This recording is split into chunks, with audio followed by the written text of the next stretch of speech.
Good morning, students. Myself Neeraj Sharma. Today I will teach you a very important poem from First Flight, A Tiger in the Zoo, composed by Nestle Norris. In this poem, the poet contrasts a tiger in the zoo with a tiger in its natural habitat. It means he wants to compare a tiger that lives in a cage with a tiger that lives in a jungle. If we look both tiger condition, so there is a big difference. There is a quite difference between the living standard of tigers. If we look the tiger of a jungle who is free, he can move here and there on his will, he can hunt any animal. And if we see the other tiger who is confined in a cage, he is imprisoned in the cage, he cannot come out from the cage.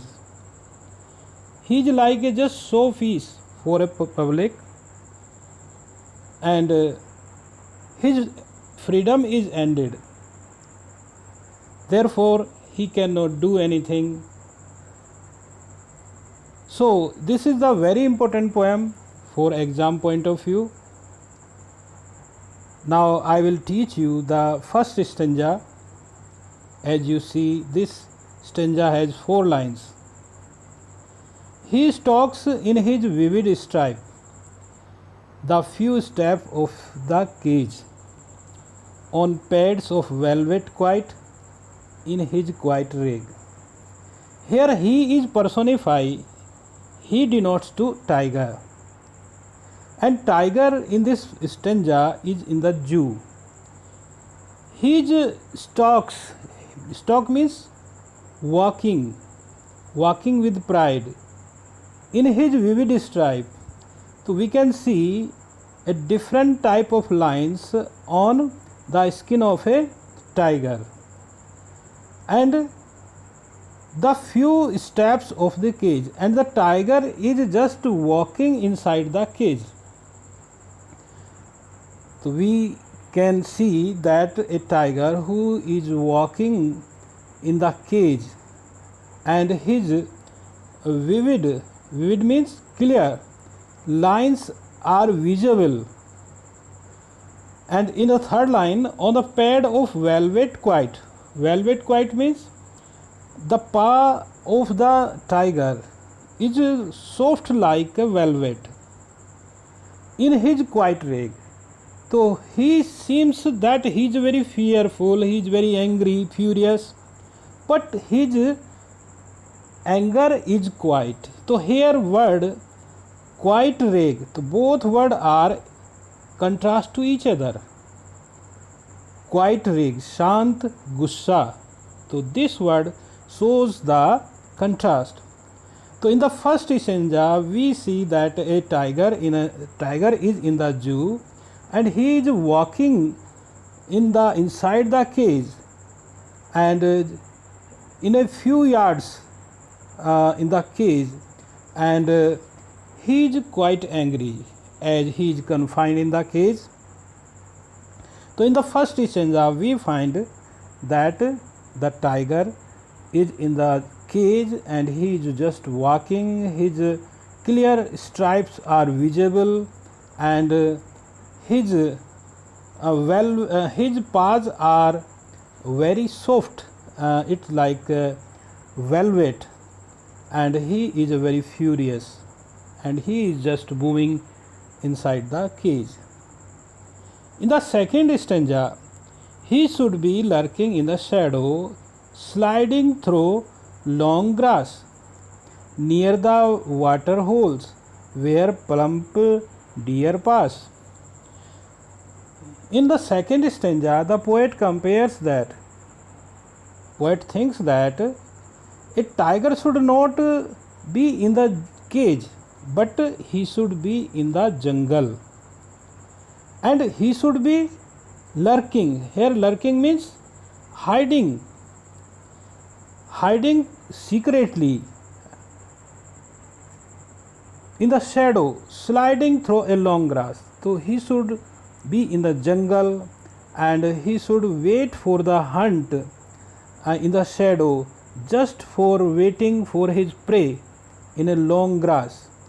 So tiger is a natural habitant of the jungle and he should be in the jungle. His proper house is jungle and he should hunt in the jungle near the water holes. So he should hide near the water holes. He should wait for his prey near the water source, है ना, where plump deer pass. Where plump deer का मतलब where healthy deer pass for quench their thirst. And meanwhile a tiger should hunt there such a deer, है ना, who comes for drink the water. Now in the third stanza, he should be snarling around the houses at the jungle's edge. Another, the poet thinks that he should be near the jungle's edge, where he should growl around the houses. He should terrify the village people living and shows his presence in the jungle. So in the second stanza, the poet thinks that a proper place for the tiger should be in a jungle, not in the cage. And he should growl, he should terrorize the village people at the edge of the jungle, baring his white fangs, to showing his white teeth and claws, terrorizing the village. So he should be near the village in the jungle. He should snarl, he should growl, he should terrorize the village people. So in three stanza, we see that in a first stanza the tiger is in a cage. In second stanza we find the tiger in the jungle, and in third stanza we also find that a tiger is in the jungle. In a fourth stanza, he is locked in a concrete cell, his strength behind the bars, stalking the length of the cage, ignoring visitor. Like first stanza, the tiger is in the cage. He is confined in his concrete cell. Concrete cell here means in a cage that is made of cement and iron bars. So he is confined in his cage. His strength behind the bar. He cannot come out from his cage, and his power is behind the bars and stalking the length of his cage. He can do only just walking whatever the length of the cage is, and he ignores all people. As he is in the cage, he is in the zoo, and lots of visitors come to see him, and he has become quite usual to see the pupil. They generally comes to see him. Now he thinks that they are just visitors and he cannot reach to them, therefore he ignores all visitors. So in this way we find in a fourth stanza that the tiger is in the concrete cell, he is in his cage, and his strength is behind the bar. He cannot come out from the cage, therefore his strength, his power is useless, and he just walking in the cage, and now he does not show his anger to the visitors, or he does not show his furiousness to the visitors. He knows that he cannot reach to them, In fifth stanza, he hears the last voice at the night, as he is in the cage in the last stanza, and he hears the last voice when the pupil is going to sleep. He hears the sound of the patrolling car